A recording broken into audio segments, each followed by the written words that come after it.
Ya, kita lanjutkan diskusi ini karena waktu kita singkat. Bang Habib silahkan, datanya harus jelas saya meneruskan apa yang disampaikan senior saya Bang Abdul Aziz ya soal menteri.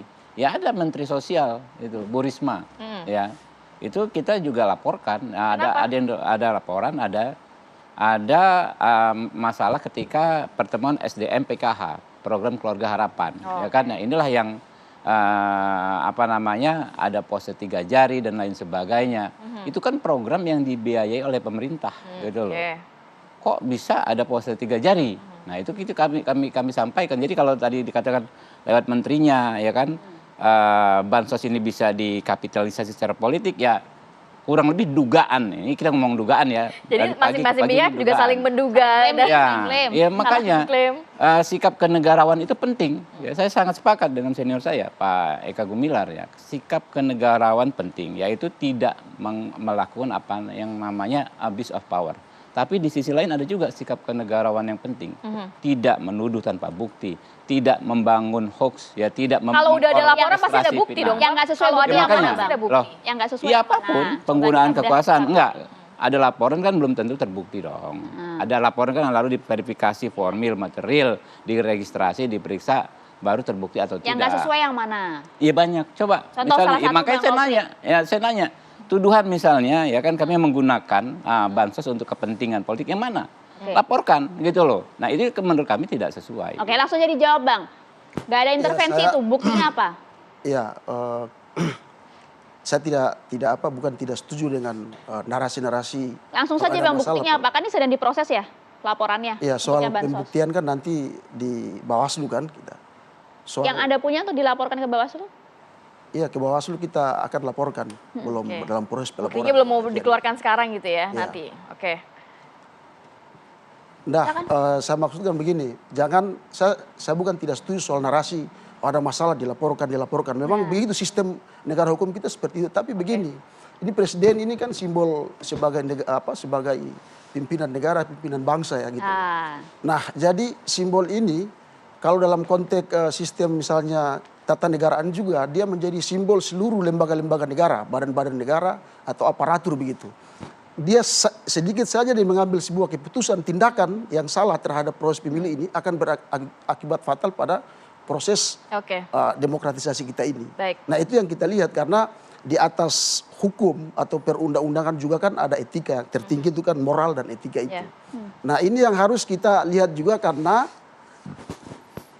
dalam momentum ini ada anaknya, harus diingat begitu. Ini yang kita harus awasi dia, bukan karena kita membenci misalnya 02, tidak. Dalam konteks ini sebagai sama-sama saling mengawasi begitu, mengontrol agar ini berjalan dengan agar baik. supaya dia tidak tadi melakukan abuse of power yang berlebihan. Jadi kontrol untuk menjaga mawar pemilu. Gimana caranya biar kita semua sama-sama nggak cuma saling lapor aja, tapi kita juga membuat pemilu ini dapat berkualitas nantinya? Ya, sama-sama kita mengontrol jalannya ini, terutama ya kita menghimbau dari kepala dulu, pimpinan dulu, elit politik dulu. Yang pertama yang saya ingatkan tadi, minimal punya rasa malu. Yang kedua menjaga kehormatan, yang ketiga menjaga ucapan. Menjaga rasa malu, tidak menggunakan fasilitas kementerian ya untuk pemenangan pasangan calon. Nah, dipertegas. Dipertegas tuh Bang. Ya, dipertegas. Artinya ada rasa seperti itu. Karena ada kegelisahan ketika kita melakukan aktivitas, itu kan disorot kamera, publik, rakyat menonton. Kemudian kita biaskan, kita samarkan, kita siapkan dengan pasal-pasal untuk menjawab itu. Rakyat sudah muak dengan seperti itu. Yang menyamarkan siapa sih Bang? Ya, pasal-pasal itu produk kita bersama. Artinya begini loh ya. Produk kita bersama loh. Tadi kan pasal-pasalnya produk kita saudara bersama saya katanya. bilang kalau ada persoalan ya laporkan. Laporkan saja. Tidak setiap persoalan bisa dilaporkan, tapi bisa dilihat oleh telanjang mata rakyat. Seperti kasus yang itu, yang di Kemendes, yang di Kemenaker begitu. Tidak semua bisa dilaporkan, tapi masyarakat mengeluhkan gitu loh. Artinya begini, kalau dibicara kementerian justru yang terkini, ya kan, kalau dipakai pertemuan, ya para influencer dan sebagainya, justru itu harus dibedah, ya kan? Kalau harus dibedah. Nah, saya setuju juga dengan Pak Habibur Rahman. Saya tadi diam-diam mengutip, beliau ini justru punya pandangan yang lebih kritis, jauh. Soal apa itu? Nah, misalkan di dalam tweetnya nih, beliau mengatakan, kalau jalan tol saja disebut jalan tol Jokowi, boleh nggak kita sebut kenaikan harga listrik kapan, dan baru lain-lain? apa? ini tahun 2018. Oke. Ya. Gimana, Bang? Kalau jalan tol disebut jalan tol Jokowi, boleh nggak kita sebut kenaikan harga listrik dan lain-lain tanggung jawab Jokowi? Ya betul. Nah kalau saya bilang, sampai sekarang kalau sudah benar. bansos itu dari Jokowi yang disampaikan para menterinya, Ya. boleh nggak hutang negara ini juga ada bebannya Jokowi? Bang Habib, Lah, siapa Menteri-menteri yang- Anda loh Bang yang bilang ini terima kasih kepada bahkan Pak Anda Jokowi. sempat men-tweet itu di tahun 2018. Makanya benar, dan saya tetap konsisten. Ya. Pak Jokowi selalu menyampaikan edukasi. Tadi dibilang anggaran nih, anggaran ini meningkat. Tahu nggak Pak Eka? Anggaran itu dibuat di mana? Di DPR. Ya bersama-sama. Nah, semua partai kok menyepakati anggaran yang berlaku saat ini, yang dilaksanakan saat ini. Ya. Ya. Jadi nggak bisa diklaim dan tinggal ngomong saja. Ini kan masing-masing didukung paslon ini masing-masing didukung partai politik, ya kan ya. Tinggal ngomong saja kok. Dan Pak Jokowi selalu mengatakan kok bahwa anggarannya dari APBN. Oke. Itu kan ya, tinggal disampaikan. Oh itu anggarannya kami yang ketok kok Ya, gitu loh. ya, Kalau kami nggak ketok termasuk misalnya soal gaji kepala desa dan lain sebagainya, nggak ada yang bisa klaim. Seperti tweet saya persis 2018 sampai sekarang tetap saya sikap saya seperti itu. Jadi kalau tadi dikatakan bansos Pak Jokowi, Ada nggak? utang-utangnya bisa disebut Ya, juga bukan. utang Pak Jokowi gitu. Ada nggak ya statement Pak Jokowi atau statement kami yang mengatakan tolnya itu adalah tol Pak Jokowi? Nggak ada kok. Mana? Coba cek gitu loh. Oke. Ya, apalagi bansos. Ada nggak ini bansosnya Pak Jokowi? Nggak ada Bang Ya kan? Eka, nggak ada yang nyebut Kalau itu ada, bansosnya Pak Jokowi. itu sudah masuki Kalau ada mungkin sudah bisa dilaporkan dengan buktinya seperti itu.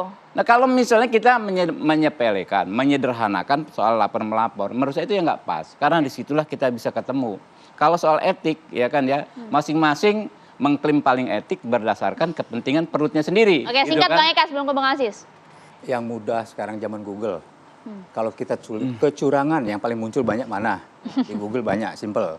Mau menemukan video, Nah, yang mana? misalnya Paling bagi-bagi. banyak bot, Yang paling Bang. banyak mana? Kecurangan yang paling banyak mana? Enggak, kita tes saja nanti di Google. Iya, kan. iya, Google yang paling banyak mana? Gitu. saya Artinya mau nanya. gini Pak Abdul Rahman, tadi kan Pak Habib Rahman bilang kalau memang itu klaim Pak Jokowi tol, kami tidak pernah klaim. Yang bilang itu Bapak juga di tweet. Lah enggak, kalau Ya memang kan? itu Satu, saya yang nggak kedua, klaim, nggak ada klaim. Saya bilang mengenai menteri yang menyampaikan itu jelas sekali bisa dilihat. Kalau Bisa jelas kan diperbedakan. dilaporkan. Bicara itu kan ada teks, ada konteks. Nah, loh. konteks Dicek. laporan berbeda. Dicek. Konteks Enggak, laporan dilaporkan. berbeda. Kalau alat bukti, Karena nggak yakin itu alat pelanggaran, bukti maka nggak itu melaporkan. silahkan Itu yang terjadi. Buka Airlangga Hartanto bagi-bagi bansos. Dan apa yang disampaikan? Di dalam seruannya adalah mengatakan Anda Simpel kan? akan berterima kasih. Dia yakin nih, berterima itu kasih melanggar. kepada Kenapa siapa? nggak Kenapa nggak dilaporkan berarti? Oke, silakan Bang Aziz, Bang Aziz. Bukan, Kesempatan Anda. ini selalu berhentinya dilaporkan atau tidak. Bukan berhenti, dilaporkan. memang harus ke situ, Pak. Nah, kita Pak Eka. bicaranya- Mau kemana? Jadi Ini Anda berulang. beranggapan Anda salah hanya Dimulai menuduh dengan saja. Pak Itu yang Zulkifli tidak Hasan, beretika. dimulai dengan Mau dimulai Erlangga, oleh siapa, oleh dimulai siapa, kemudian yang penting Pak dilaporkan. Jokowi juga. Bapak-bapak, baik. Ini rakyat ini Laporkan menonton. dong. Ya, ada buktinya. Kalau gitu silakan masyarakat yang menilai Iya, kalau gitu. masyarakat Karena yang menilai. seperti Iya, itu. tapi kalau nggak Notifikasi melaporkan laporkan itu ya. sangat tidak Langsung beretika. saja Bang Aziz. Saya begini, tadi memang sudah saya tidak mengulang lagi soal pembahasan itu. Cuman hanya mengingatkan saja. Sebagai kita warga negara juga punya hak untuk mengontrol pemerintahan, jalan pemerintahan ini. Jangan jadi tindakan ya yang diduga misalnya oleh presiden melakukan misalnya cawe-cawe di akhir masa coblos ini, itu akan jangan sampai menjadi bumerang terhadap dirinya sendiri atau pasangan calon tertentu. Harus ingat, saya sebelumnya melihat tentang wacana tentang pemakzulan gitu. Tapi saya juga melihat kondisi itu tidak memungkinkan. Jadi Jokowi ini, sistem kita sekarang ini kan Jokowi kan dipilih langsung oleh rakyat. Yes. Bukan lagi oleh DPR, walaupun pemakzulannya oleh MPR gitu loh. Nah, kalau isu pemakzulan ini merupakan satu persoalan karena dia cawe-cawenya atau diduga untuk melakukan intervensi untuk kepentingan misalnya diduga untuk kepentingan anaknya, itu menjadi bumerang bagi dia bahwa ternyata problem besar Jokowi pada hari ini adalah problem anaknya.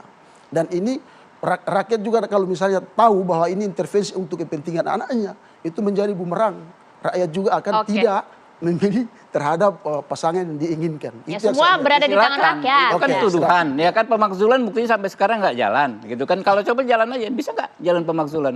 soal apa namanya yang kemarin Pak Masinton itu dulu apa yang mau ke MK itu hak angket hak angket. misalnya sampai sekarang setahu saya yang tanda tangan baru Pak Masinton sendiri kok. Dia datang ke kawan-kawan, ini apa kau bawa sesuatu yang sangat aneh tidak masuk akal, nggak ada. Jadi saya pikir kalau saya bukan soal pemakzulan. Sebenarnya Pak, kita menghadirkan Kalau Anda di sini juga rakyat, untuk kepercayaan rakyat kepada Pak Jokowi itu tinggi banget. Baik. Jadi tindakan mengusung isu pemakzulan juga diolah oleh Pak Cawapresnya ya, dengan mengundang orang tersebut menerima lalu berbicara soal pemakzulan sebagai Menko Polhukam.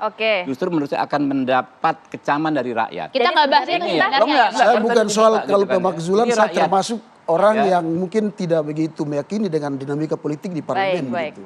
Tapi saya melihat sebuah dialektika dari itu, saya melihat penyebabnya. Kenapa dia diwacanakan atau diisukan untuk dimaksudkan? Ya karena meskipun tidak terjadi Bapak. Kalau misalnya tidak terjadi pun, kan ini sebagai ini Pak, politik. ini gitu. kayaknya temanya beda lagi nanti ya, mungkin perlu lagi Karena ruang elektabilitas diskusi Pak Prabowo lagi ya. meroket, Tapi sudah yang jelas lebih kita hadirkan 50%, Anda semua di berbagai sini. macam cara dilakukan untuk mencegah. Ya, kita hadirkan Anda semua di sini juga untuk mengedukasi masyarakat dan juga mengajak masyarakat untuk sama-sama menjaga pemilu. Iya. Sesuai dengan itu kita sama. Oh, itu sepakat semua ya. Sepakat semua. Kalau gitu Terima kasih banyak Bapak, sehat selalu sudah hadir pagi hari. Kalau ibu-ibu udah ngomong kita harus sepakat. Oke, kalau gitu pemirsa mungkin nanti kita ajak lagi diskusi ya, biar sepakatnya sama-sama gitu ya. Saat lagi kami akan hadir untuk Anda tetap bersama kami di Apa Kabar Indonesia Pagi.